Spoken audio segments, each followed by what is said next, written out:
Welcome to Wildlife Outdoors with your host, Russell and Jose. If you have a passion for conservation of the outdoors, or you're enjoying a calming hike in the mountains, an exhilarating kayak trip on the river, feeling a fish on the end of your line, cooking on an open flame in a primitive campsite, or stalking big game, just waiting for the perfect shot, you're in the right place. So put on your boots and polarized sunglasses and come along for the ride. Welcome back to Wildlife Outdoors, guys. It's Jose and Russell, and today we are joined by Trenton Powell of Arkansas Game and Fish. How are you doing today, Trenton? I'm doing pretty good. So he is an educator, right? You're an educator with Delta Rivers? Yeah, I'm an educator at the Delta Rivers Nature Center.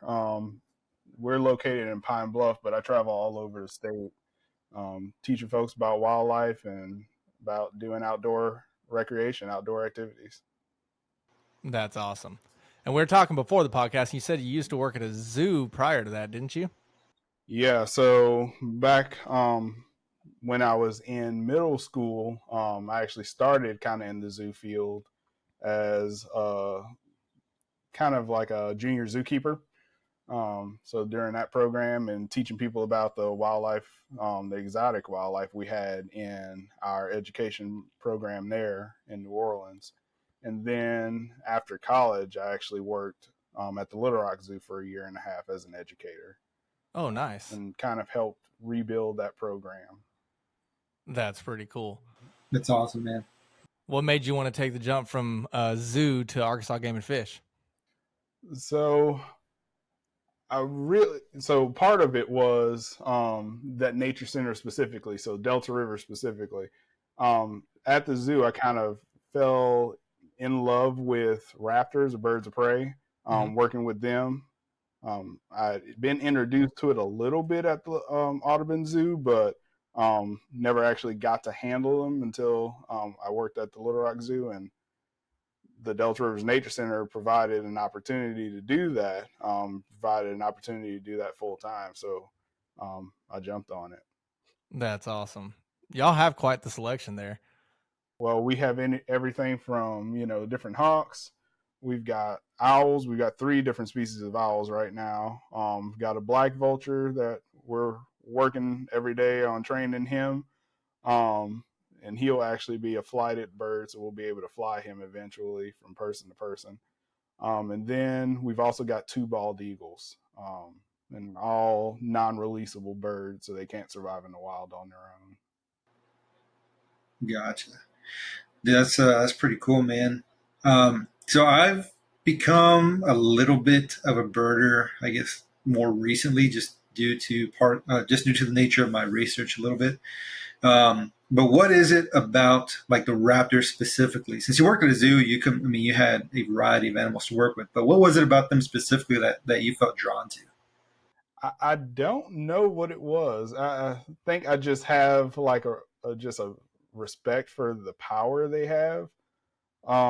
They are incredibly strong and resilient birds. Like, if you're talking about the great horned owl, in their feet, they've got 500 pounds per square inch of pressure.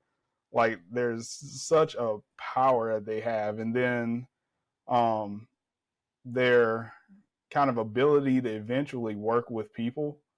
So I just find all that really cool, like falconry and hawking and things like that. And eventually we're going to move into trying to do a little bit of falconry and hawking at the Nature Center. That's awesome.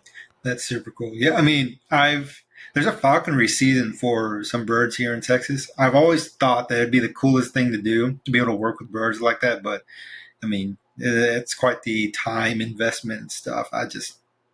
Maybe one day. But I think birds of prey are super cool too. One of my personal favorites is the kestrel, the American kestrel. Also, like before its name change, was known as the American fuckwing, if I'm not mistaken.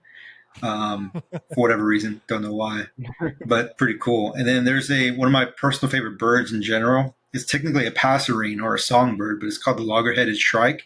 Dude, those things are gnarly. They eat like small lizards and insects and stuff, but they'll impale them on like thorns and barbed wire and stuff. So if you're ever walking around and you see a lizard stuck on a barbed wire fence or on a cactus thorn, it's probably because the loggerhead shrike did that.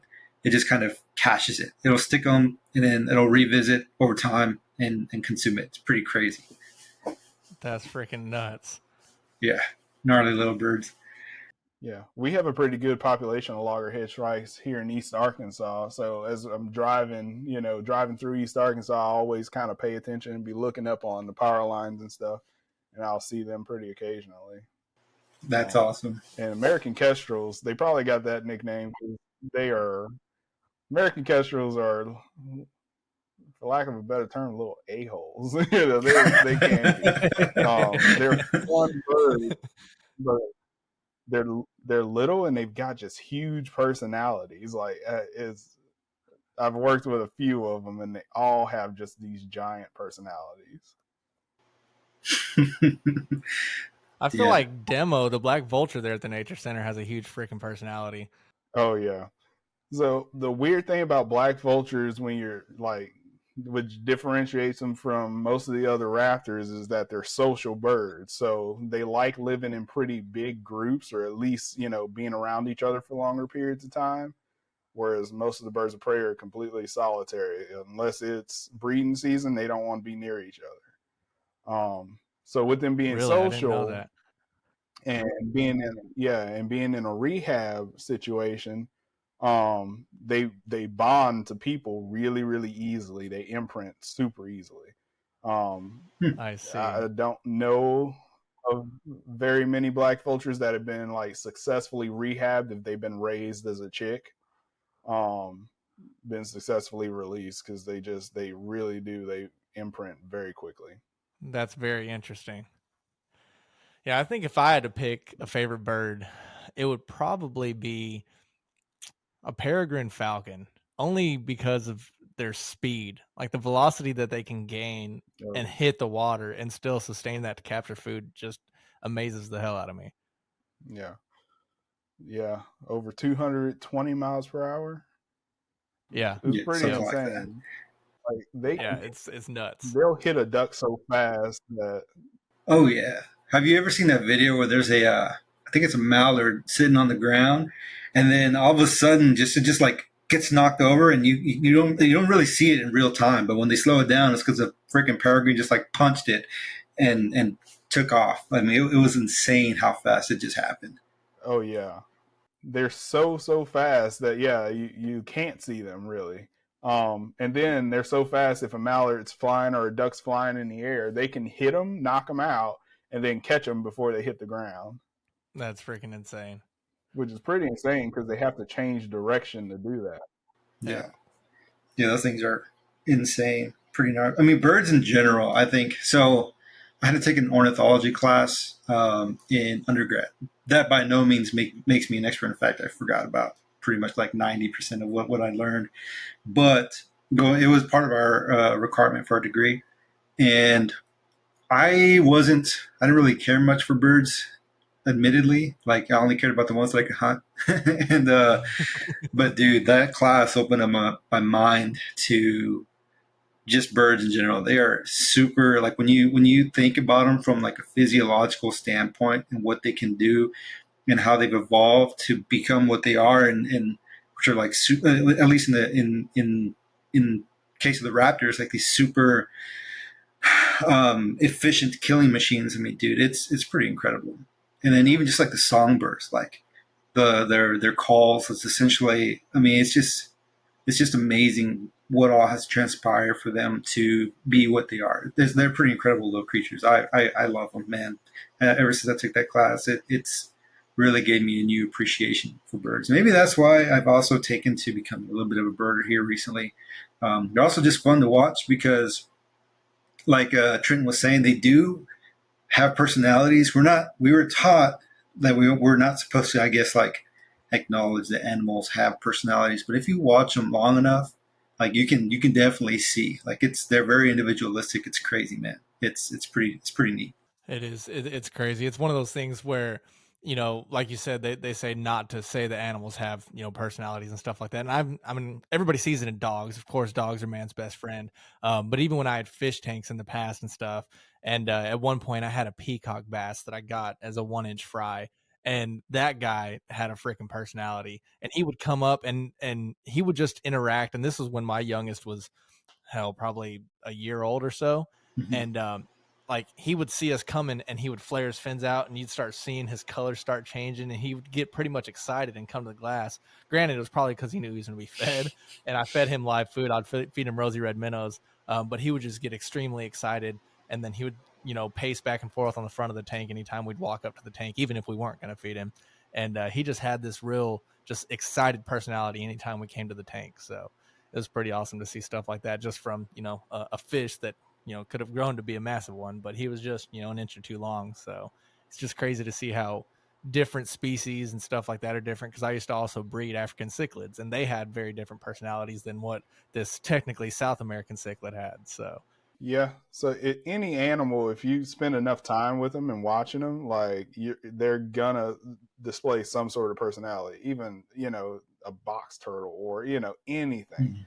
Doesn't matter what they are. Each of them kind of has their own little thing. And yeah, they don't want us to anthropomorphize them, but yeah, I do it anyway. As an Yeah. animal caretaker, you kind of Yeah. have to. Eventually, you're gonna fall in love with them and care for them, so you do it. Yeah. right. So Trenton, you went from working at the zoo to working in education there at the Nature Center.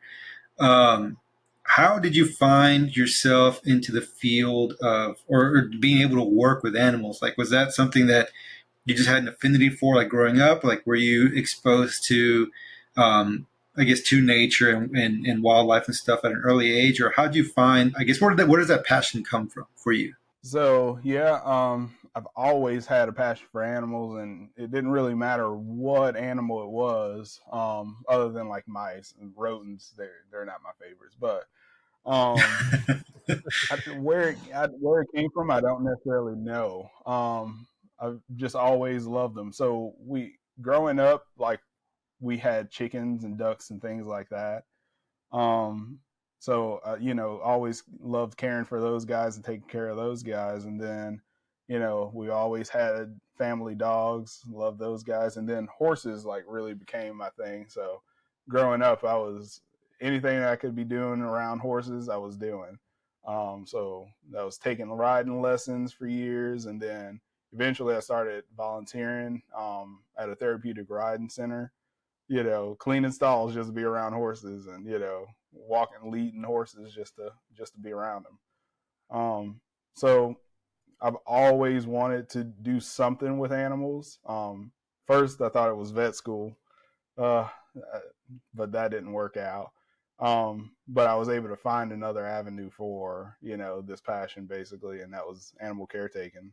Nice. That's awesome. Dude, I have only ever taken one class, I guess, that would be close to something one would, well, actually no. So this class was anatomy and physiology of domestic animals. It was taught in the animal science department at my college. It's the only class. I hadn't taken some other animal science related courses, but nothing like this. This was a class that students had to take to go to vet school. I never had to take a class like that. This was the first, and it was and the only to this day, and it was by far one of, if not the hardest class I've ever had to take. Even now as a grad student, it was incredibly difficult. We had quizzes literally every day because the professor thought that, and I see her point, but she thought that in order for us to best actually like put into action what we were learning was to quiz us. So we would have to retain the knowledge. So we had quizzes every single day.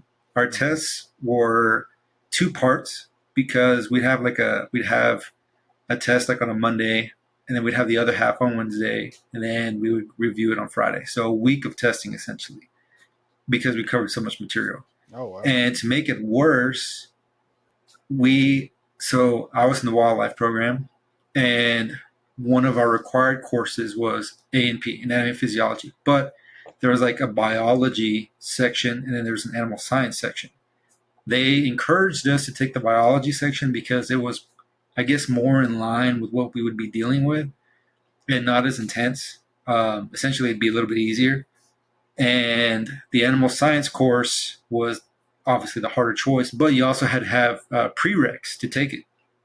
And if you took it as a wildlife person, chances were very good that you did not have the necessary requirements to take that course. You had to get a waiver signed, essentially. And so I had a scheduling conflict with the A&P course in the biology department. So I had to take the animal science one. And I remember the first day in class, she goes, "Look, I know some of you guys are not animal science people, but I'm not going to slow down. You're just going to have to keep up." And she goes, "This is a class I don't even recommend my junior level students to take because I don't think they're ready for it. So, if you fail, I'm sorry," essentially. So, dude, I had never studied so hard in my life. I passed barely, but I mean, I was one of the few wildlife students to pass. And I think it gave me a new appreciation for what vets have to deal with. I thought that maybe I'd want to go that route someday. But after that class, like that, I think I'm pretty okay with with what I'm doing. That's freaking nuts. I took Yeah. human anatomy and physiology 1 and 2, and along with medical terminology. And I took my medical terminology prior to taking my anatomy and physiology, so I had a lot of the terminology down, which made it a lot easier to understand the anatomy and physiology of it. But I couldn't even imagine trying to go into that for animals and not having a terminology course before. That just sounds like a living hell. Dude, it was brutal. We would have all the wildlife kids. We would have like study groups in the library, and if we were lucky, we'd have like one or two animal science students like with us to help us along. But dude, if they were struggling, and some of them were, imagine us. Like we were just like a fish out of water, dude. But it was either pass or fail, and I didn't want to retake it because I think I was going to graduate the next semester.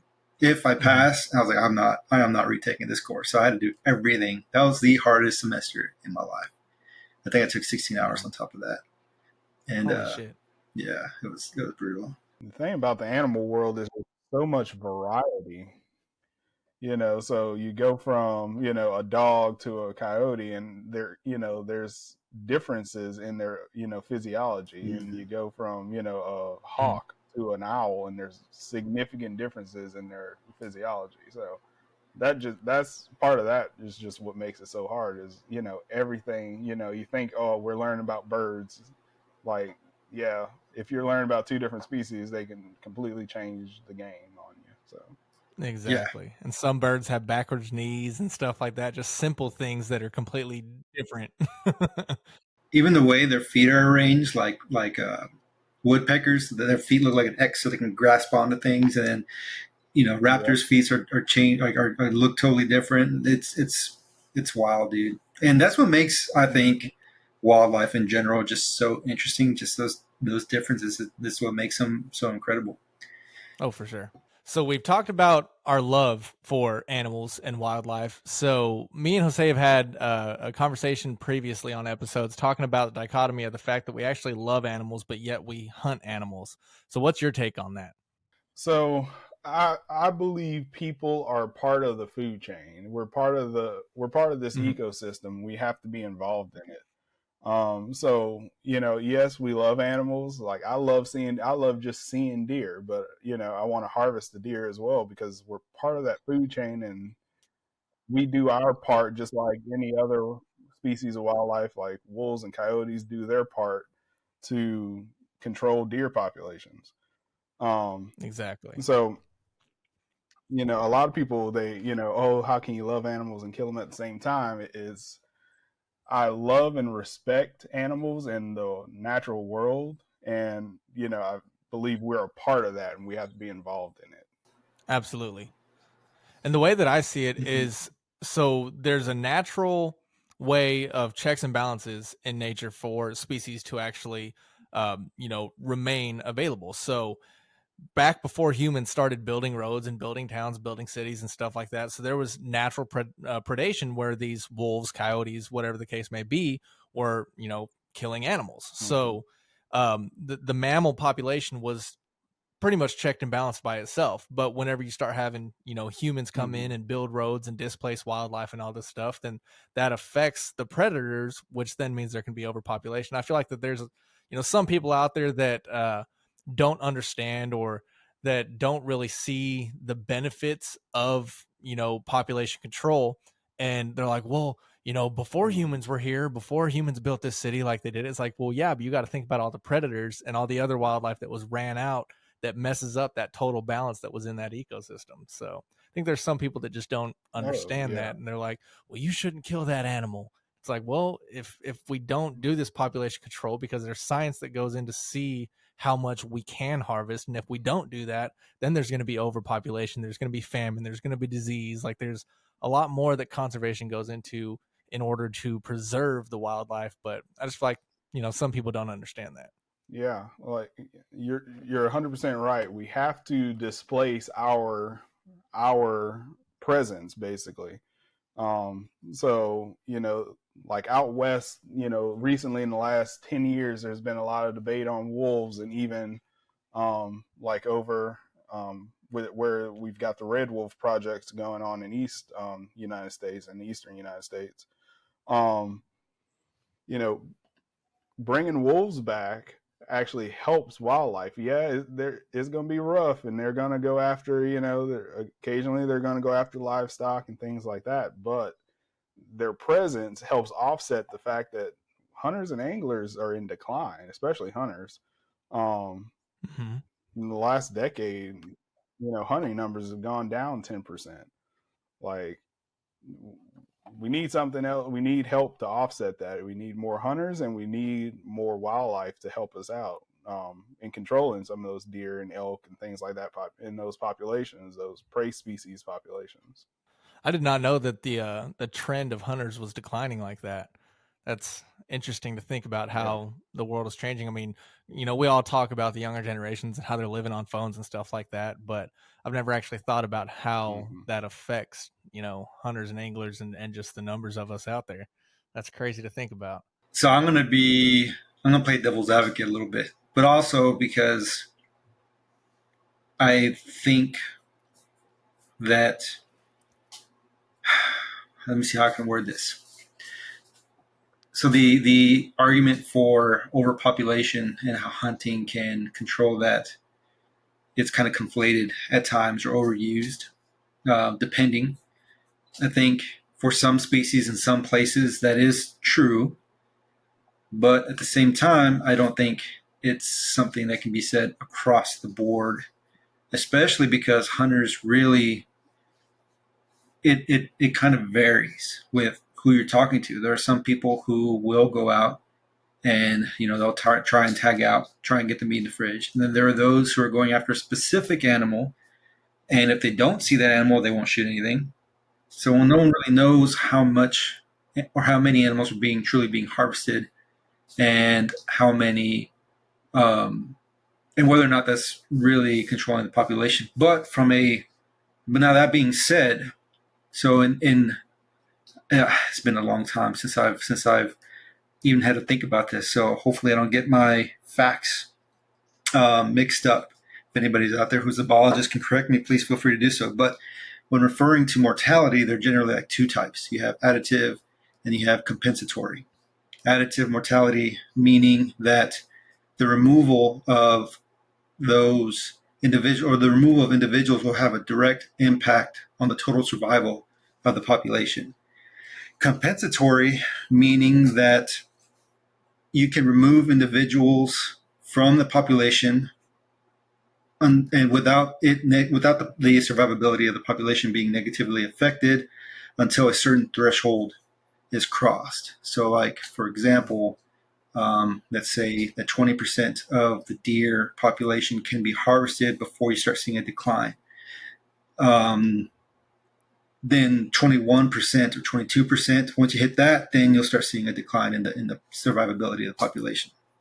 And there's been some new science coming up about, I forget what it's called, but essentially there is like a type of compensatory where the survivability does change, but it drastically changes once a certain threshold is reached. But anyways, so the way these so it's thought that in a management perspective, a well thought out management plan, that hunting is in the compensatory range of things. So that means a certain number of animals can be removed before the population is harmed, right? Like I said before, that's what the tag situations kind of filled out, and they do this by doing population surveys and stuff. So essentially, I think what that what that does is allows us to hunt without affecting the population. So if overpopulation is an issue, then hunting in and of itself is not the solution. But this is where predators like wolves and mountain lions and things come into play.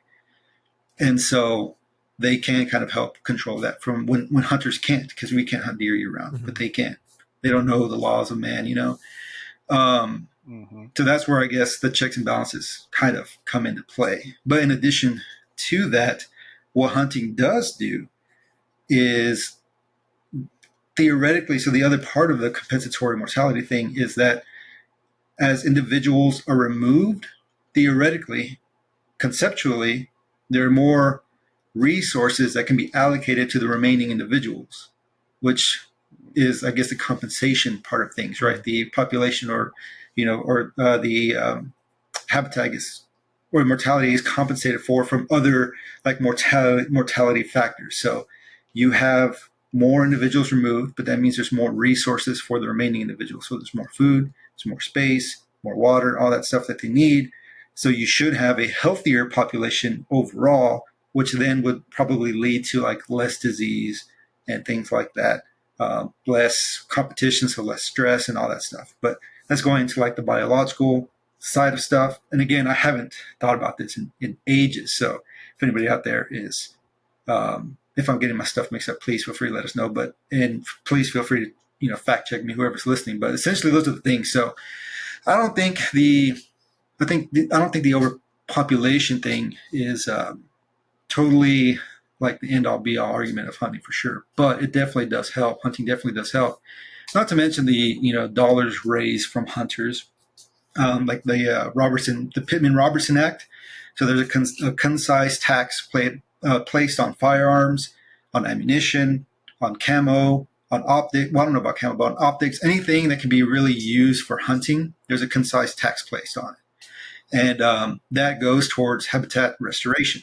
So your money, aside from taxes and all that stuff, goes towards conservation. And the same, there's it's kind of funny, but there's another one similar to that for fishing called the Dingell-Johnson Act, and it's the same exact thing. Yeah. There's a concise tax placed on fishing products, and that also goes towards habitat conservation and restoration also. So hunters' dollars, hunters' time, and not only that, but typically the hunters, people who are invested in what they're doing and the animals that they pursue are going, and fishermen, this goes to them too, will typically be more outspoken when it comes to protecting, these species as well as the habitat and things. And it's part of the reason why conservation organizations like Ducks Unlimited, CCA, the Wild Turkey Federation, something like that. All these stuff like exist, and they're largely comprised of hunters and stuff like that. So I think there's a lot to be said about hunting and hunters and fishermen or fisher people, whatever you want to say in general. And it kind of sucks that, I agree with Trenton 100%. I think we're just as much a part of the environment, but they treat us like, or not they, but hunters can often be treated as like monsters and part of the problem when, they've probably done more than most people who, in the general population have done for wildlife conservation. Absolutely. And along with the taxes and stuff like that are placed on firearms and ammunition, hunting licenses and stuff like that, people, there's a lot of hunters that care about conservation and anglers that care about conservation and give more than just what their license is, and they'll do donations or give their time, and all that goes back into the conservation. It goes back into education of the public, which then in turn helps more educated anglers and hunters go out there, spread the word, do their part. And so it's kind of more of like a snowball effect. And so you spoke a lot on the biological side of it, but in terms of the human side of it, it's the same thing. So I think there's a good balance, and that's where a lot of the science comes into. Of course, nature's going to do its own thing, but if humans can do what they can to help on both sides of that as well, that's kind of, how conservation works and why there's an entire conservation science department and stuff like that, and whether it be at natural resource agencies or at universities and stuff like that. Exactly. Yeah. And back to what you were saying, Jose, like there's no group out there that raises more money for wildlife conservation, and not just target species, not just deer and elk and ducks and things like that, but wildlife conservation as a whole. There's no group that raises more money than hunters do. Yep. Not PETA, no any other organization, hunters and fishermen. And those who just have an appreciation for those animals. But nobody really talks about that. And rarely do people care to even hear about it. But I mean, it's what it is. That's what we're here for. Hopefully. So speaking of hunting and fishing, Trenton, so what, I know we talked a little bit about it, but was that something that you grew up doing, or is that something you kind of like found yourself getting more into as an adult or in your adult years? So I started off doing a little bit of small game hunting with my dad. After he passed, hunting, since I was 8 years old, probably hadn't done any hunting. But fishing was something we also did. And I mean, every weekend we could be out, we were fishing. And then after he passed, my grandmother kind of took the torch and kept us fishing and kept us going. So fishing's something I've done my entire life. Mostly catfish and mostly like when I got to Arkansas, small ponds and things like that. Hunting is something I've gotten back into. I'm kind of an adult onset hunter again, I guess. Because like deer hunting wasn't a big thing when I was a kid. My dad did deer hunt, but it wasn't something he brought us on necessarily. And like getting into duck hunting and dove hunting and all that type of stuff I've done more as an adult after starting with the agency. So kind of that adult onset learning on my own a little bit and trying to find some mentors, or have been finding mentors that kind of help guide me along and push me along in the way. That's exactly where I feel like I'm at right now. And going back to the point you brought up earlier, Trent, about declining hunters' numbers, I feel like that's a lot of it. I feel like a lot of people who currently hunt, they were introduced to it at a fairly young age. They had mentors, they had people to kind of usher them into that sport. And now, I mean, I think if you look at the numbers, I haven't looked at them recently, but one, they are declining, but two, there's a pretty interesting gap in like the age of hunters. More of them are quite old, and there's not a whole lot of hunter recruitment. That's one of the issues too. With the declining numbers, there's not a lot of people who are just interested or wanting to, or maybe who are interested but just don't have mentors or anything to do it. But so I think it's pretty freaking awesome, man, that you're like taking the initiative to learn and stuff. Because I was lucky that I kind of had a mentor but didn't. My grandfather sparked the interest, but in Texas, it's really hard to find a place to hunt if you don't have a lot of money, if you don't have the land, if you don't know people who'd be kind enough to let you out there. There is public lands, but growing up we didn't know about them. I don't even know if it was a thing at that point in time. I learned about that later on. And even now, public lands have just become inundated with people, and it's extremely difficult. It's not like out west, which is interesting because although hunters' numbers seem to lead to the impression that they're declining, you'd probably ask some people from out west, and they'll say, "No, we have like too many." But which is interesting. But anyways. So yeah, I think it's pretty awesome that you're taking the initiative and trying to figure it out yourself, and because I think you, Russell, and I would lump myself in there as well, at least when it comes to like deer and stuff like that, big game. I mean, we really don't have anyone to kind of show us the ropes, especially when it comes to like public lands and stuff, and that I think is the most daunting part. I think that's largely why I haven't myself really put that much effort to that since I've been here in College Station, just because I don't know where to start. It's really, really intimidating to me, at least. And but yeah, man. So I feel you there, but I understand from a previous before the episode started that you actually have started to find some luck, man, in your hunting adventures. You want to talk a little bit about that? A little bit of luck. So trapping is another thing. Recently, have started to get into. My boss Jason, he's been trapping for a long time and leads several classes. So kind of been tagging along with him and doing that, and catching raccoons and things like that. But like my best trapping experience is when I caught a bobcat actually in a foothold trap. Oh wow. That was that was very exciting. So it was actually the last trap we were checking for the day, and we come around the corner, and it's a bobcat. It's big, but when we turned that corner, I thought I had a mountain lion in that thing. It was huge to me, and I was like, oh my god. I'm like, is that a freaking mountain lion? It's like, no, it's bobcat. It's like, so that was super exciting to me. That's probably been like my most successful hunting trapping experience. I've been successful killing a couple of ducks, few ducks. So hopefully this year we're going to get out there and be able to do a lot more.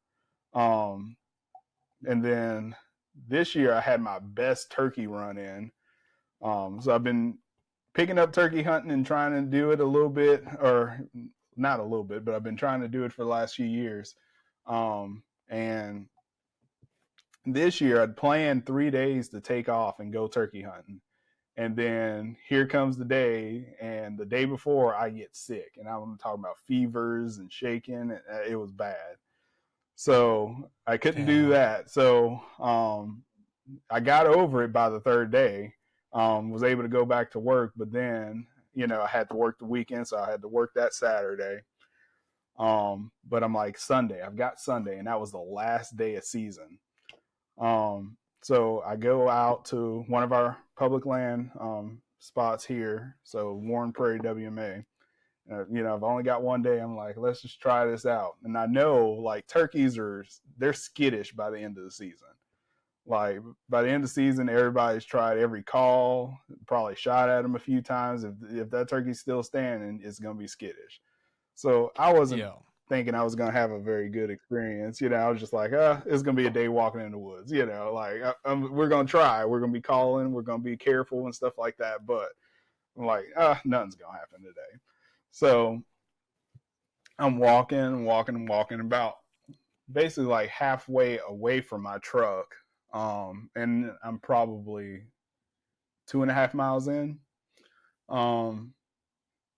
I going through this area that's basically like a whole bunch of timber, and then it's got these wide open spaces in between. So it's like you're walking through these islands of timber, and then you've got this wide open field, and then you're walking to the next patch of timber. So, before I walk out into the wide open spaces, I'm trying to, stand back in the timber a little bit, call a little bit, and I'm looking to see if I see anything before I walk out. So I thought I didn't see anything. I didn't hear anything. So I go to just about to step out of the timber, and then out of the corner of my eye, I see this Tom, and he's in full strut. And he's got this Jake with him hanging out, and I just hit the deck. I just dropped. So I sat there on the ground for probably about 30 minutes, just kind of crawling around. Like, I had called, and he did not respond to it at all. Like, he didn't care, other than, him strutting around.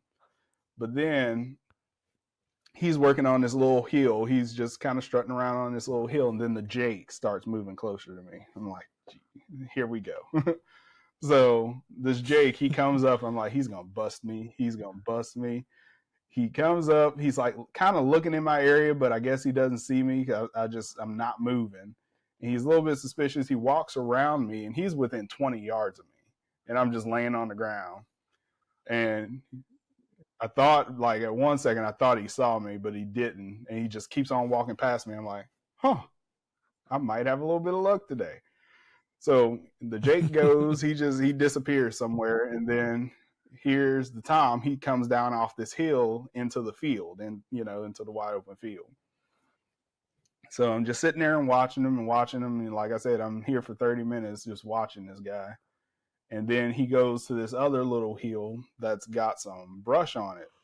And I'm like, oh, from where I'm, laying, I'm like, if he gets behind there, he should not be able to see me. I can get in close and wait till he gets out of the other side of it and, take him. So, I'm waiting. He goes right up that hill, right behind that brush. I'm like, this was perfect. Here we go. Then I get up and I start trying to creep my way towards him. I get to a tree, then I stop and I'm waiting. And I wait there for about 15 minutes. I'm like, he did not come out the other side of that. So then I try and creep my way up there real slow. And then as I get closer to it, the brush was actually pretty high up. It was like a small tree basically, or, a small bush, but he could see me from underneath all the leaves.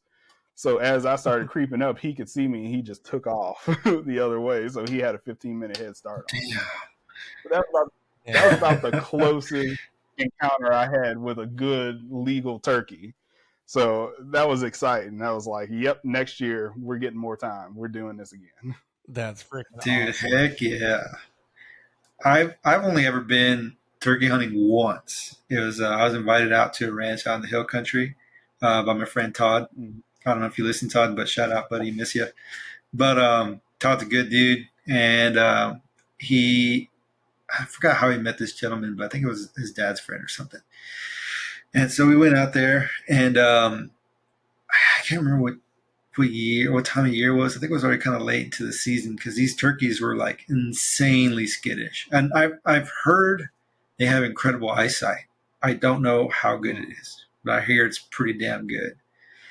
And so we go and we walked into the ranch blind. We didn't do any scouting, nothing like that. We didn't have the time, and also it's so far away from where we were living at the time. We just couldn't drive back and forth to do any scouting. So we're just like, we'll just hopefully we can just get lucky, And so he had a decoy, and I had bought a slate call like the week before, and I'm pretty sure my roommate hated me because every chance I got, I was practicing on that thing, and I was playing turkey calls on my computer. I was trying to get it down. And those things can be kind of tough, but finally got like okay, I guess. Not that crazy.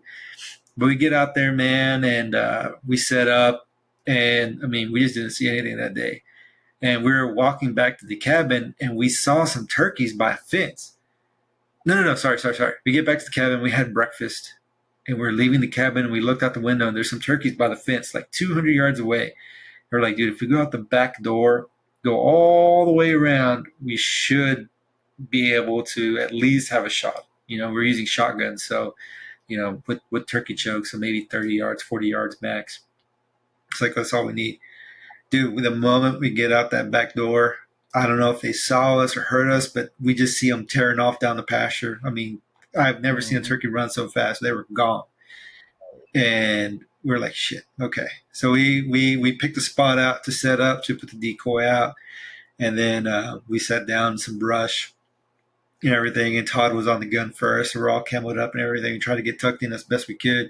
So then I hit the slate call, and we hear a gobble. But it sounds pretty far off, like a couple hundred yards. And so so we kind of relax a little bit, and then hit the call again. And this time it's a little bit closer. So I let a couple minutes go by, hit the call. It's a little bit closer. And then we're like, all right, maybe we'll get some luck. And then I hit the call one last time, and I didn't hear nothing. I was like, damn, man. And so we just kind of sat there. Seemed like forever. Right. And maybe 15, 20, 30 minutes, something like that passed by. I was like, I'm just going to hit the call again, whatever. Maybe we can entice something else. And I hit the call again. And dude, this turkey gobbled so loud. Like it was like next to us, but we couldn't see it. And I just remember looking over at Todd, and his eyes were huge, dude, the size of saucers, And he's like, holy shit. And he starts shaking. And I start shaking. And then just at like maybe a minute after that, this freaking truck, or this vehicle tears down like close to us and scared that turkey away. We never saw it, never heard it again. And we're like, damn. And we had to leave the next day. Man. And that was the only, dude, we never even saw it. But the fact that I was pretty pumped because I felt like I called it in. I don't know if it did or didn't, but I feel like I did. Yeah. And I was like, dude, this is awesome. I want to do this more, but I've never had the chance to go back since then. That was geez, probably 9 years ago now. And but dude, I've always wanted to try my hand at turkey hunting again. I think next year I'm gonna put in for some public land places here in Texas and try and test my luck. It's freaking awesome, dude. I enjoyed it. I think maybe that's why I like duck hunting so much. And I think I maybe told you this. I think it's the interaction. Like I know you can rattle in a buck. I know you can. They have like bleat calls and stuff like that. But I don't know, dude. There's something about like hearing a bird or an animal respond back. I guess it'd be like bugling in an elk or something like that, or seeing ducks like turn on a spread of decoys. Like I love bird hunting, and I think it's because of that like interaction. I could definitely see it. Dude, your turkey hunting story sounds very similar to my only time turkey hunting as well. And I went with my brother and we were out, I don't remember if it was Del Valley or somewhere in that area.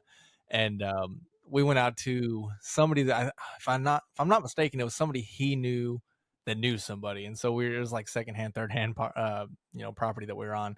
And he had a slate call and I was using the box call, and we go out there and we had gone behind this big bushel of prickly pear cactus, and I was trying to call, and we weren't hearing any gobbles or anything. And I was young. This was probably like, I don't know, maybe 10-15 years ago, and I'm just kind of getting bored, and I'm like, whatever. So then he starts getting on a slate call, and we hear a couple gobbles, and he calls this turkey in, and same thing, he'd call and we'd hear it.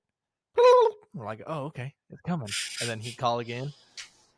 It'd be closer this time, and we did it like 3 or 4 times. And we're sitting there and we don't hear anything for a good while. And so he's like, well, I'm going to try to call again. And he starts on that slate call. And then you just hear real loud. And he's like, oh shit, he's close. And so we're like, we tried, sneaking around the cactus a little bit, and we're looking, and we're just like, oh crap, where's that? And then I'll never forget it because my brother started laughing because he peeks his head around this bushel of cactus, and the turkey just put his head out sideways and looked directly at him, and then just freaking took off, and you just see nothing but ass and elbows of this turkey running straight away from us. And so we were bummed because we didn't get the turkey, but dude, it was freaking hilarious just watching. They run so funny too. And They do. Oh yeah, it was freaking hilarious. And what's crazy is for such a large bird, they fly really well too. Mm-hmm. It's crazy, yeah. man. It is. Turkeys are crazy My creatures. boss Jason, he's pretty big into turkey hunting too, and he's had to take a few shots from in the air at one because they'll fly right over you.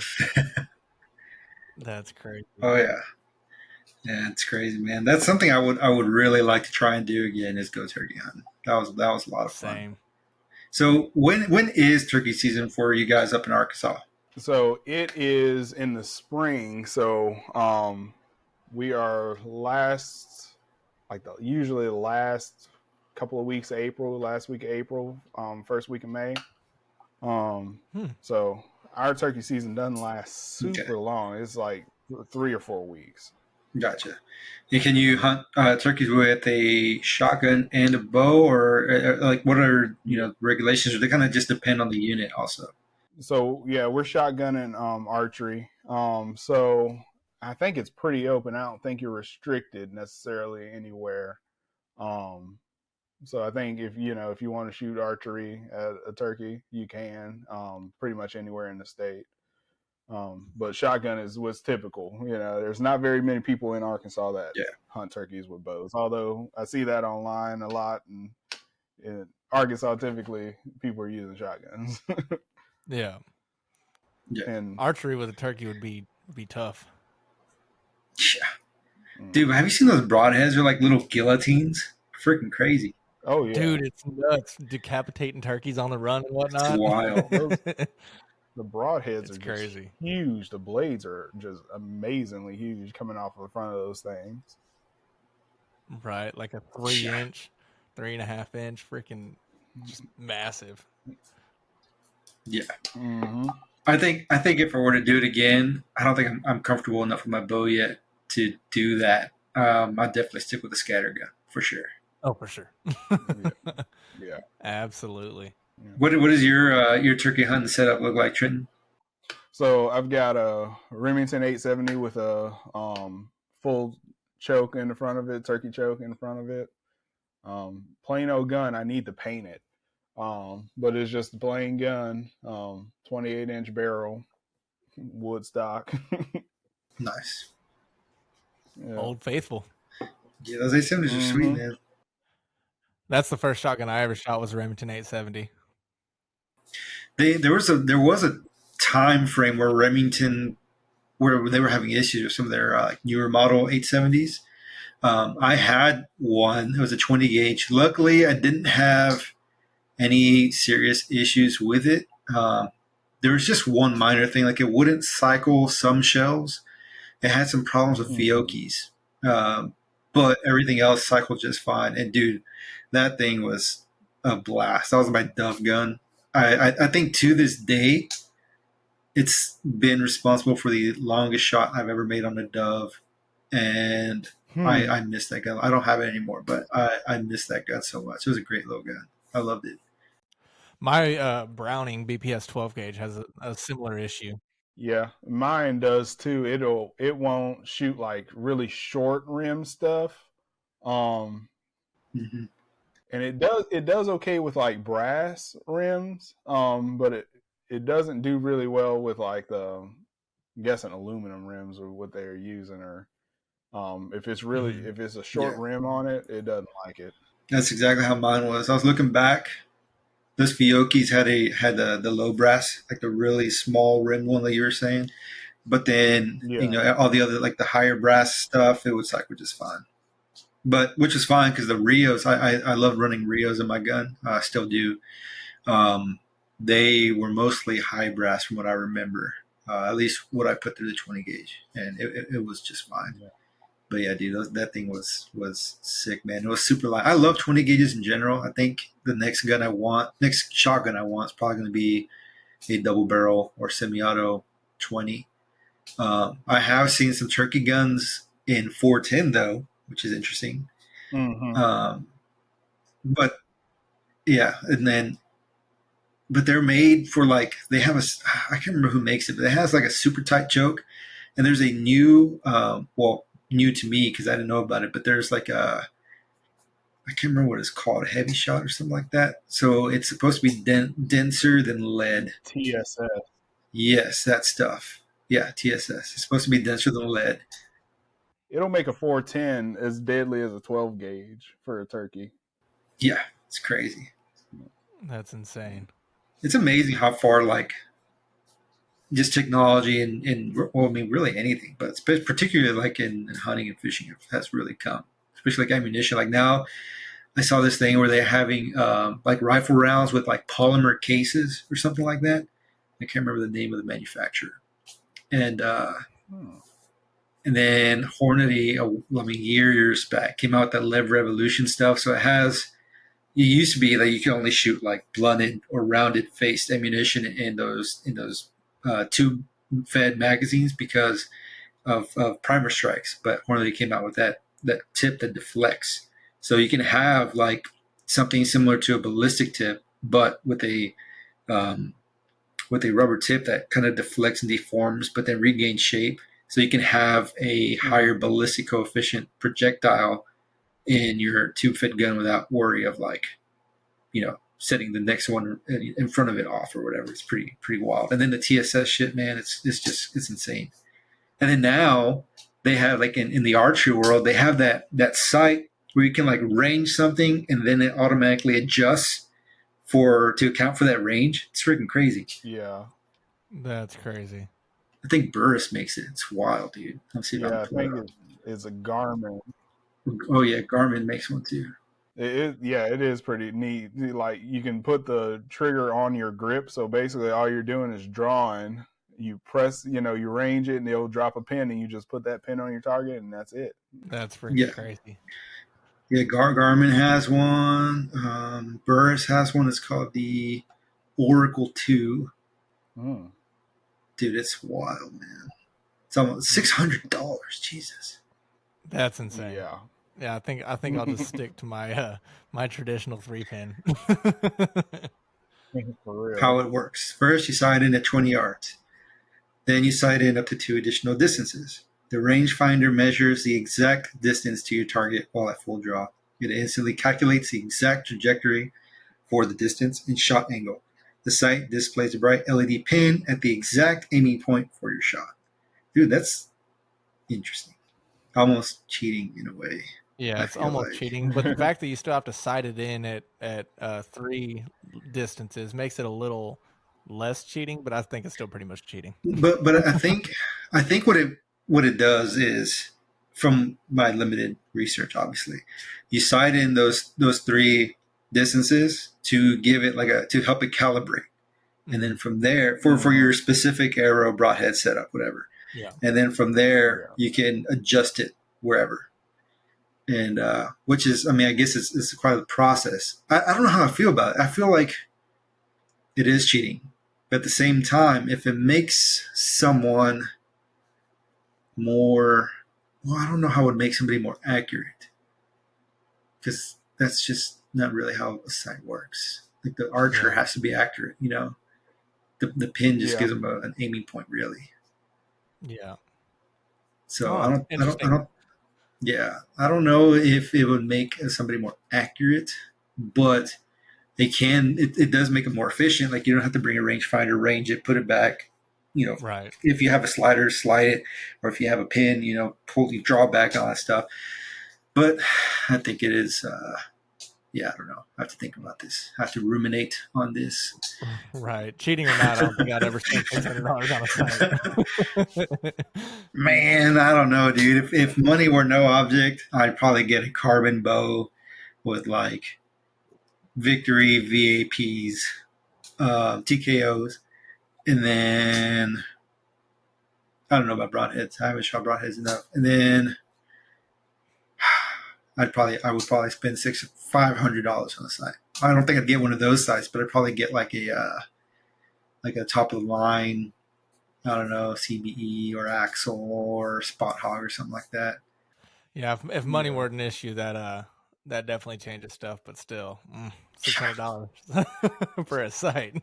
Dude, I know. That's a rifle scope, dude. Yeah. Not like a good one, like a nice one. Yeah. That's a gun. That's a whole other gun. You can buy another shotgun. Right. A couple of them. That's crazy. Oh, yeah. Yeah. Wild, man. Insane. Money being no object, I'd probably go with like an ultra view sight. There we go. That's probably Black Eagle arrows. Ooh, dude, I like Black Eagle a lot. What are you running now for your archery setup? So my archery setup's a Bear Wild. It's a 2017 bow. It was like my first big bow purchase. The first one I bought was a PSC Nova from 1986. And that's how I kind of got back into shooting archery. But it ended up with a cracked limb, so I had to buy a new bow. But I love my Bear. It's a single cam bow, which was great for me to kind of learn on and learn how to work on. And it holds itself up against, dual cam bows still, so it's a pretty good setup. And then my arrows are some, what are they? They're Beeman. I want to say they're like Hunter Pros or something like that. But I've been kind of paying attention to Ranch Fairy the last few years. I don't know if y'all are familiar with him, and I made my arrows a really heavy setup up front. So I'm shooting 100 grain insert and 125 grain broadhead. It's an Exodus, QAD Exodus broadhead. Nice. Yeah. So you're a fixed blade kind of guy. Yeah, I am. Yeah. I don't know. Like the way I think is, I don't want a broadhead to fail. I'd rather it be ready to go, and that's kind of the way I think about, any hunting equipment. Like, I have a pump shotgun because I don't want an automatic shotgun to fail. Like, I'd rather be able to inject around myself if it gets caught. If it gets stuck, and not be trying to pull on a handle or something like that. So I try and think of having stuff that has the least, the least probability of failure. Absolutely. Less points of failure, the better it's going to last. I mean, I agree. And I'm not going to lie, dude. The last the only few deer I've shot with archery equipment, I had actually used Rage hypodermics, I think, which are a 2-blade mechanical. I got the no collar one because I don't like the idea of having a like an O-ring or a collar. Heard bad things about those. These do not have that. I was pleasantly surprised at how well they performed. Like it was, I mean, the wound channel was pretty impressive. I mean, the blood trails were short. They worked really, really well. But again, they were for like hill country deer, which generally aren't very large. That being said, going forward, like this year, I think I'm gonna experiment with some 2-blade fixed blades. Specifically, I'm looking at the Magnus Black Hornet, I think. And right now, my arrow setup is a Black Eagle Renegade. But when I bought them, they only had the 350 spine, which is like I think it's 8.7 grains per inch. With my old bow, I was shooting 300 spine, which was like 10 grains per inch, something like that, 10.7. So it's a little bit heavier. So I think my finished arrow weight for my other one was like 468-ish grains. This one's running right around 420, which is lighter than I'd like, but I mean, it is what it is. I'm sure it'll still work fine, but I do want to try experiment with like a heavier arrow setups, kind of like Ranch Terry. Not too heavy, because he runs some heavy ones. I don't know exactly how heavy, but I know he likes some weight. Yeah. But I do want to try some heavier ones, maybe around like the 480, 500 mark, because I still want relatively flat shooting. I just kind of want one arrow that I can like, because I'm hoping to do some Western hunts in the future. I just want one arrow that I could like hunt, whitetail here with, and then be able to go out west and like maybe shoot like a mule deer at 40 plus yards if need be, without dropping too much, So I think 480-ish might be probably the sweet spot for me personally, possibly. But because those 460s, man, I mean, they blew through the deer like nothing. They work really, really well. Yeah, mine, I don't have a weight on them, but I know they're about 18% front of center, and Oh, yeah, that's they're solid. significant drop. Like if I'm shooting in the 30s, if I'm shooting 30s, 37 yards, 39 yards, I've got to know what the yardage is or it'll go under. So Yeah, that's some weight, man. yeah, inside of 20 is what I'm looking for. So Right. Yeah, ideally. I think any archery hunter is ideally 20 in. But yeah. have either of y'all ever shot traditional bows, recurves, longbows, anything like that? Never on game, just messing around. So yeah, I've got a recurve for my bow fishing setup, but also kind of getting back into archery as an adult. Started with kind of bare bow shooting. So Arkansas Game and Fish, we have the Archery in the Schools program. So learn how to shoot those bows pretty well, and teaching people how to shoot those bows. They don't have a sight on them or anything like that. You're shooting instinctively. So I've actually wanted to actually set up my recurve bow that I've got for bow fishing, set it up to where I could either just do like 3D shooting or eventually hunt with it, because it's got about a 40-pound draw weight. That's awesome. Yeah, I've shot y'all's bows, and I'm not the best. I mean, I hit we were doing the 3D targets. They were doing I think y'all were hosting an event for skeet shooting for the schools in Jacksonville, and I went out there and was shooting the 3D targets with those bows. And these little kids come up, probably 8-10 years old, and just, I mean, damn near Robin Hooding these arrows in these little targets. And I'm like, man, these kids are freaking good, putting me to shame.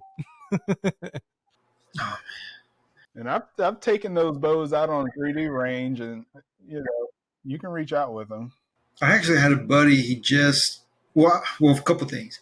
I don't have either of you heard about this kid. I think he's out of Oklahoma. I'm not sure. I think this dude built his own bow from wood.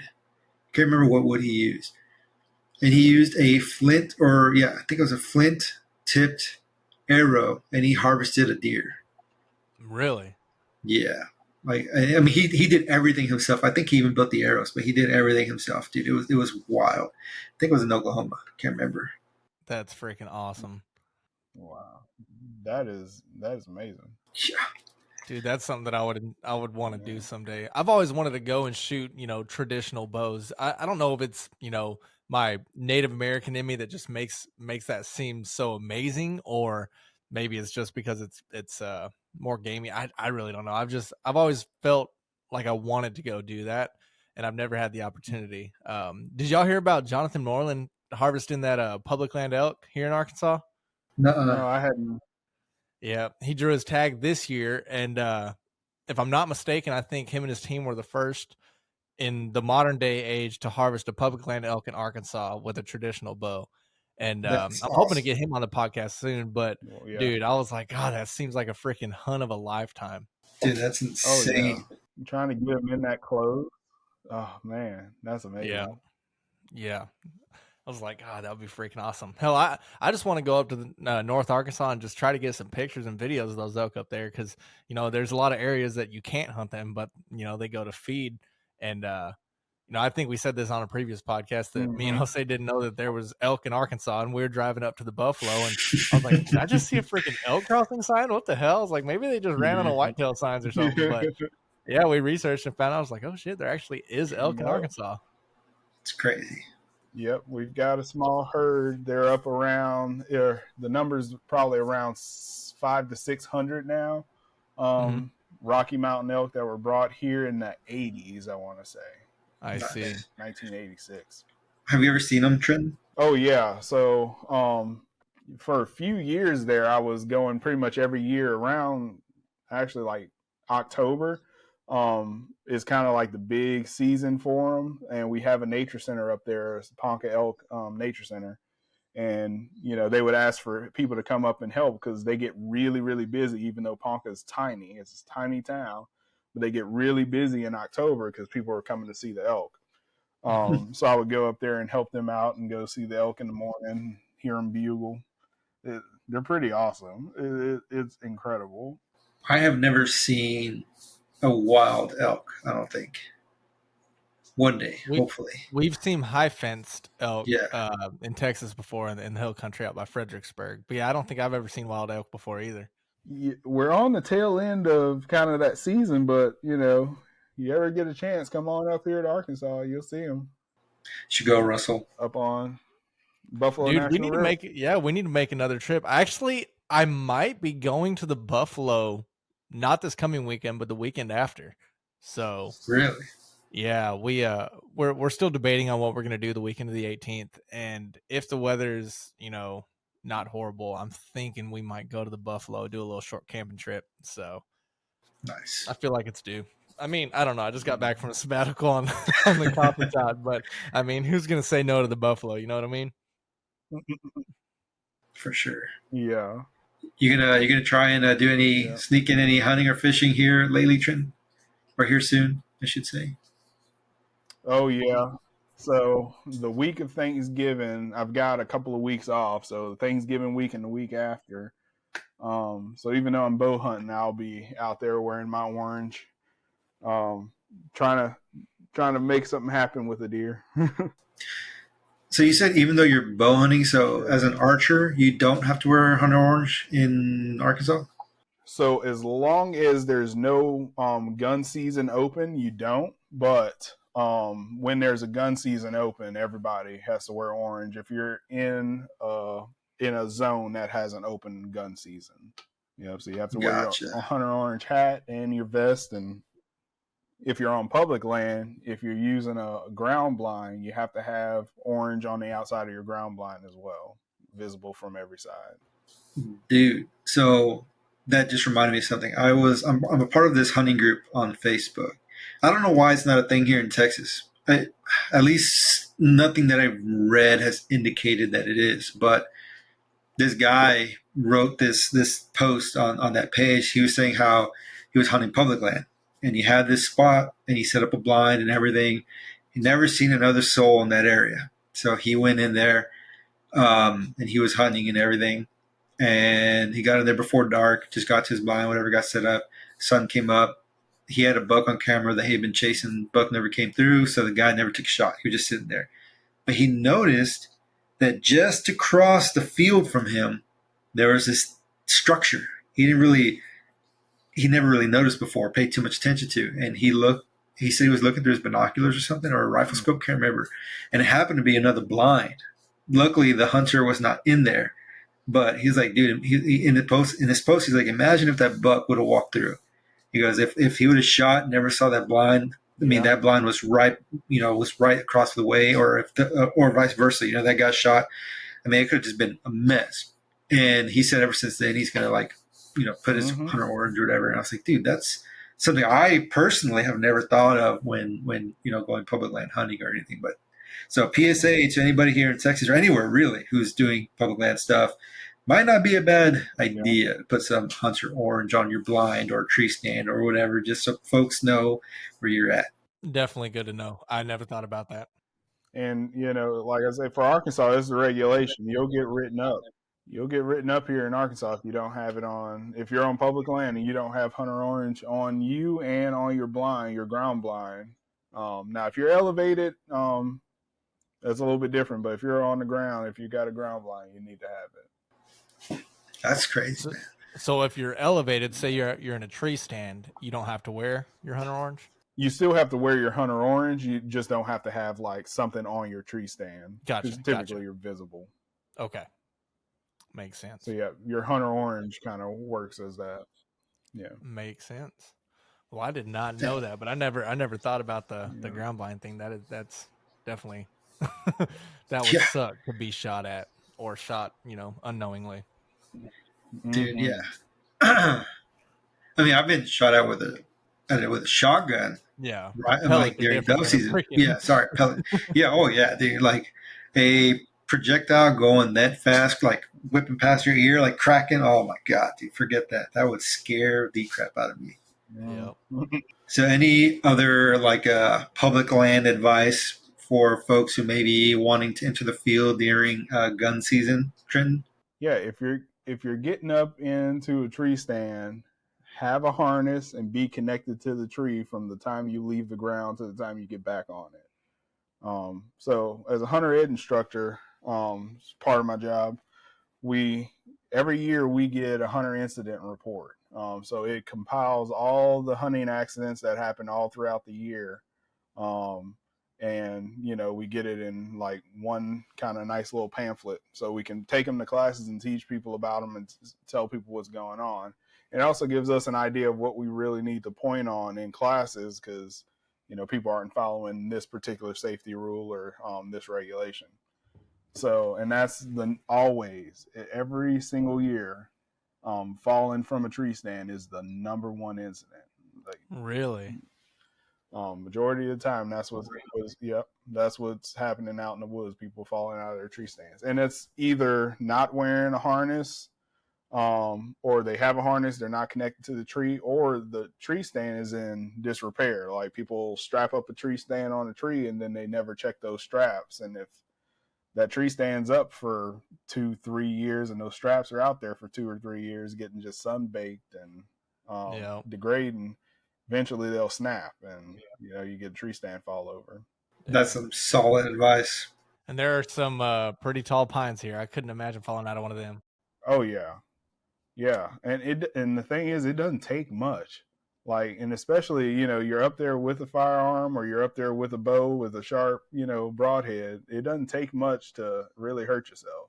Oh, could you imagine a broadhead going through like your thigh when you fell? Oh, no way, dude. Horrible. It happened last year. Did it really? Yeah, it happened to a guy last year. He had one go through his ankle. Did y'all hear about there's a guy, I can't remember where he was, but he was hunting with a spear. I think it was Tim Wells, maybe. I need to fact check that before I say anything about the name. But there's a guy. I guess he's a well-known I don't know, TV hunter or whatever. He was spear hunting.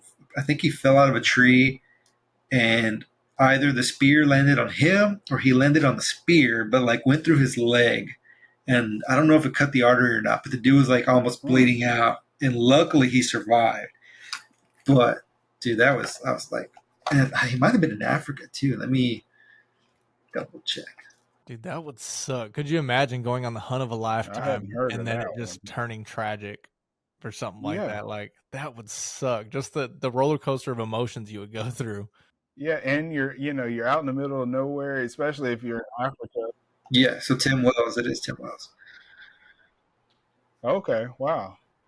He was actually just here. He spoke with our commissioners Really? last month, just a couple of weeks ago. Yeah. But you're out in the middle of nowhere and something like that happens to you, you have no clue how to, react to it. Like you don't know how to get to emergency services or help, that could be terrifying. Right. Damn. So I found an article, so check this out. He says the hunt of a lifetime took a turn for the worse when a hunter found himself impaled by his own spear. Tim Wells announced that he was recently injured during a trip to Africa, where one of his spears dropped on his leg. Thankfully, it missed his femoral artery, and he was able to stabilize the wound. He was rescued 6 hours later. Dude. That is insane. I think he's got a YouTube up. I think he recorded himself. Damn, that's crazy. Dude, that just sounds extremely painful. I mean, because you think about the spears they use, like those are freaking massive broadheads, and just imagining that, Yeah. going through your leg, hard pass. Dude, in Africa where there's lions and hyenas and you're on the Right. ground for 6 hours, Bleeding. dude, forget that. That's like the worst place for that to happen.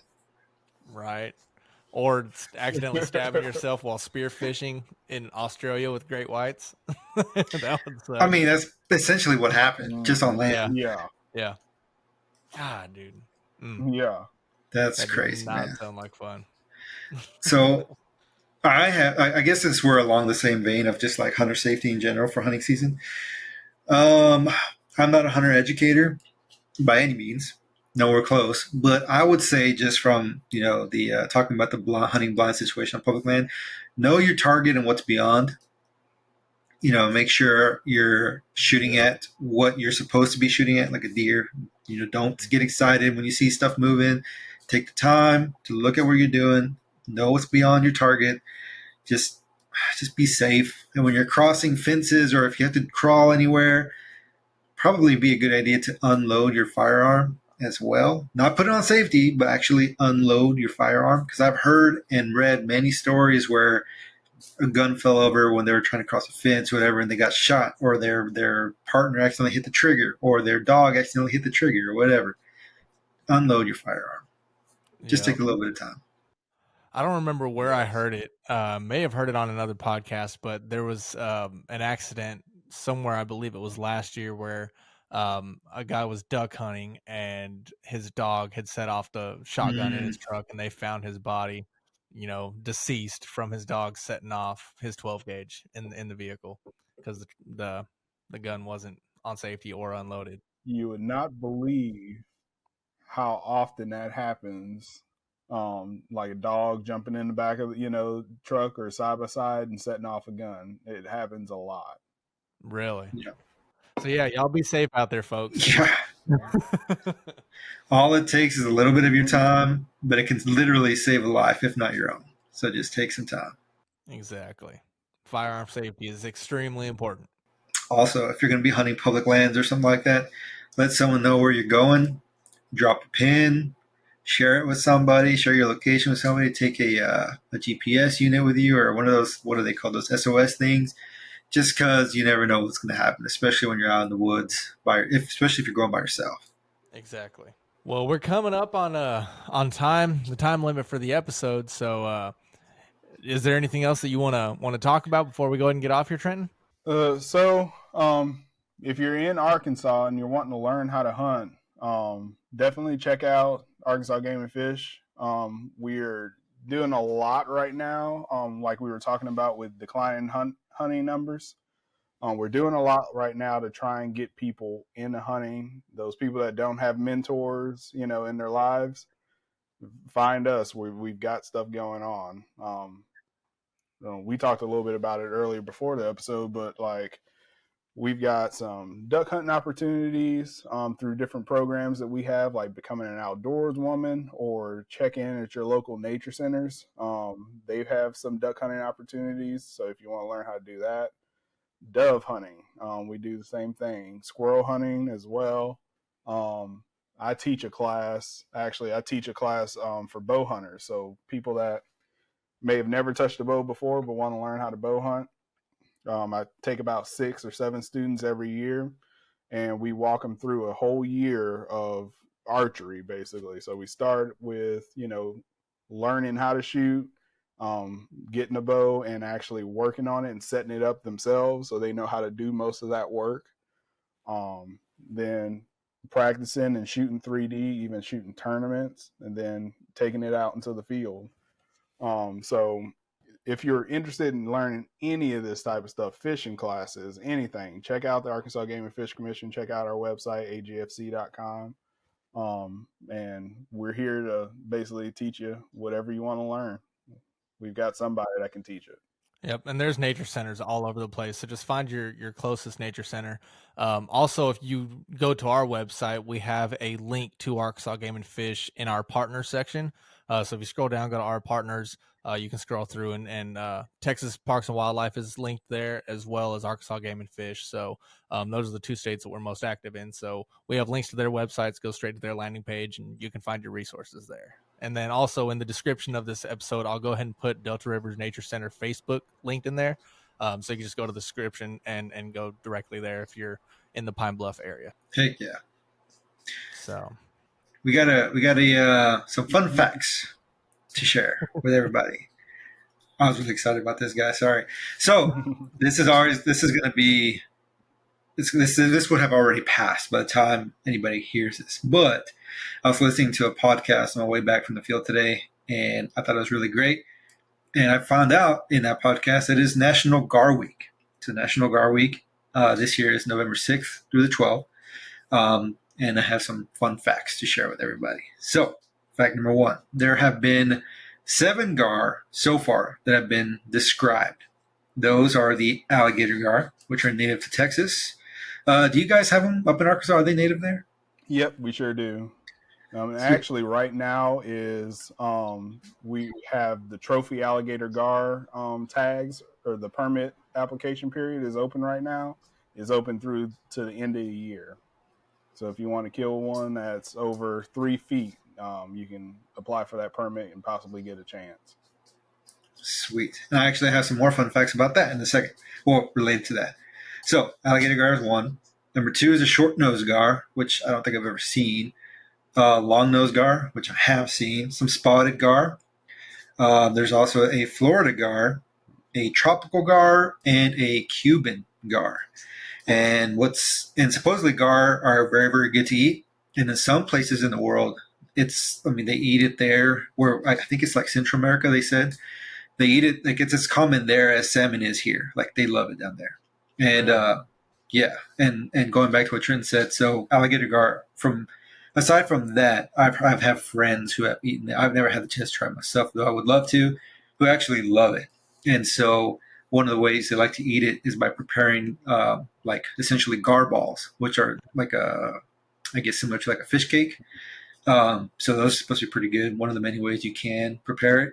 What you don't want to eat are gar eggs. Gar eggs are toxic to mammals, reptiles, amphibians, pretty much anything that's not a fish, which is strange because fish will often eat eggs sometimes, depending on the species. But they think, or one of the ideas behind why they may be, is because of I guess of the physiological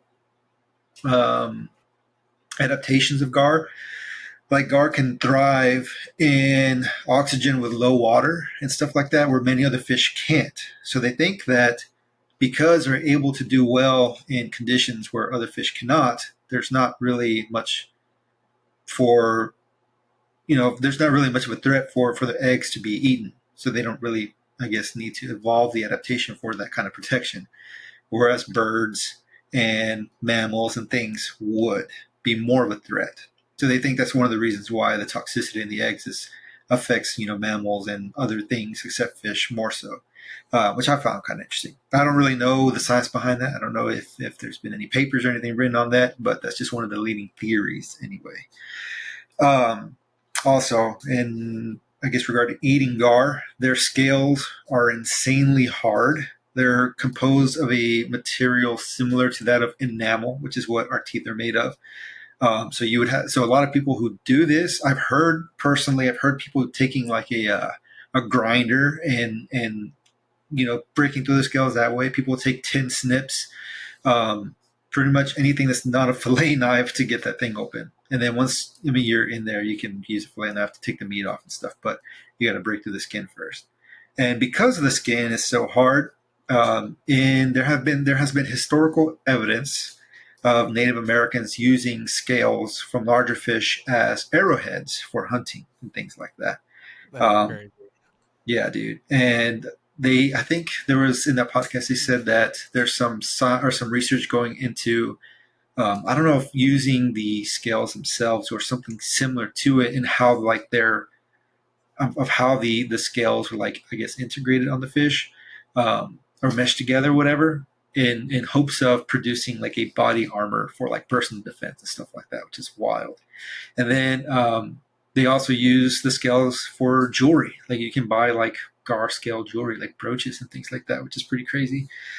And then the other thing is these things are, essentially prehistoric. They have changed very little from the prehistoric times. They actually predate the T-Rex, and they survived the cataclysmic asteroid impact, which is crazy to think about. So these things are insanely old and just well adapted to the environment and just resilient. So resilient that there have been attempts to exterminate them in the past because they posed a threat to sport fish like largemouth and stuff like that. They just thought they were better off without them, or they had better numbers without them. But they survived even that. They survived toxins, they survived electricity, they survived all that to persist today. And actually, I think what we discussed earlier in the episode about wolves and predators and things apply here. Gar are just as much part of the ecosystem as anything else, if not more so. And at least when an argument can be made for largemouth bass, right? At least southern strain in northern states. But yeah, they're essentially like the wolves of the water. They help to control populations. One could even say that a healthy gar population means that there's a healthy, I guess, prey fish. And in that lump would be bass, because they will eat bass and stuff. So a good population in the water body in and of itself. So they can be a good indicator in that way too. So next time you see gar, hopefully this kind of changes those misconceptions, and you might think twice about just shooting them just because. And if you do shoot one, maybe try and make some gar balls out of it. Supposed to be pretty good stuff. But just wanted to share those little fun facts for National Gar Week. Hopefully you guys enjoyed it, because I thought it was pretty interesting. And if you want to check out the podcast, that podcast is called Ologies with Allie Ward. It's one of my favorites. I think she's phenomenal, and I think it's just a really good podcast with some really interesting guests and topics. So check that out if you're so interested, because there's a lot about gar that I didn't even get to. It's super cool fish. I think you'll appreciate them a little bit more after that episode, just like I did. That's awesome. Yeah, I've been fortunate enough to have gar a couple times, and depending on how it's prepared, the meat itself has a really good flavor. It's almost like a buttery flavor, almost reminiscent of like a scallop maybe. But the only way that I've ever had it is fried. So I've never had like fish cakes or anything made with it. And if you don't fry it just right, it gets rubbery. So if texture is a thing for you, you might want to try preparing it a different way. But the flavor of the meat is really good. Highly recommend it. You ever try gar, Trenton? I haven't tried them, but I've also heard that you need to eat it hot. It's a little bit greasier, and if you let it cool off, that grease kind of gets to you. So eating them hot is kind of the tip I've heard. Good to know. Very good to know. We might have to do a gar trip here soon. I know that recently when they started draining Lake Conway, they opened up all regulations for people to go fish. because they're doing major renovations on Lake Conway, and I know that there are some massive gar in Lake Conway. So I'm not sure what the status is on that, but if it's still able to be fished, I highly recommend. Dude, do you remember when we went fishing with your buddy Joe at that with the pontoon boats or whatever that we had, and we Yeah. saw that massive gar, it was like 4 foot long. Yep. And you hooked it like 3 times. Dude, it broke it bit through my line. But yeah, dude, that thing was huge. Dude, I don't know thing what it was though. awesome. I think it was a spotted gar, if I'm not mistaken. That makes sense. But it was big, and it was so we were what were we floating? We were floating the Washita, I think, from Remmel to Whitewater, and I don't remember. yeah, we stopped over pulled over on the bank, and we're sitting there, and it was just swimming in the current upstream. Yeah. I remember that. Yeah, dude. So ever since that's happened, I've always carried bite wire on my little tippet holder, because you never know when you're going to come across gar, pickerel, stuff like that. Weird stuff that I like catching on the fly rod. Dude, well, you get them behind where you live from time to time. Oh, dude, hordes of And them. then and then when you came to Texas and we floated to Colorado, we found a buttload of them, like a ton of them. Yeah. And I hooked quite a few. I just never landed one because it kept I've never getting landed off. one either. I hooked one in Louisiana, spotted gar. I've hooked a few gar here on the Washita River and on the Cattle River, but I've yet to land one. Nice. You ever caught one, Trenton? I got one with my bow fishing setup, but we didn't keep it. Next time I'm gonna try and keep them and try and cook it up and see what it. Dude, let us know. Yeah, for sure. For sure will. That's awesome. So what would be the process of making a fish cake? Would you have to use like a grinder, or how does that work? I have no idea. I've never made a fish cake. I'm sure you could probably mince it up if you spend enough time with a knife. What you would probably do is like pre-cook it a little bit and flake it, and then go ahead and start making the cakes just like you would do like a salmon cake or something like that with canned salmon. That's probably where I would go with it. I don't know. Maybe you could, blend it up or something like that. I've never tried to make any type of fish or crab cake or anything like that. So, okay, so I looked up a recipe right now. It says, in a perfect world, you would run the gar meat through a meat grinder, but you can make gar balls without. You can roughly chop the fish in a food processor or your knife. It just has to be chopped. Then you mix that with the Cajun Trinity, consisting of celery, green onions, and green peppers, or jalapenos if you want a little heat, eggs, breadcrumbs, and Cajun seasoning. And I guess you just roll them up and fry them.